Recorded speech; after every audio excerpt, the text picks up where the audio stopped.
this is how you work the folding latch. So pull up on a quick release. This should be stiff. Don't want this loose. Wow. There we go. So that slings out of the way. There's an interlock in here. So right now, even with it loose, it won't come open. You gotta push up on this guy, and that clears the pin from the lower part of the latch, and then that opens. You can see, it might not be on the video, but the pin does actually.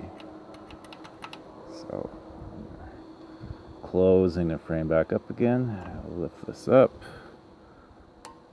slide that in, that drops. Push that there, and make sure this is really, really tight. You don't want this thing coming loose. It's making creaking sounds. And it's adjusting. And there we're good. Good to go.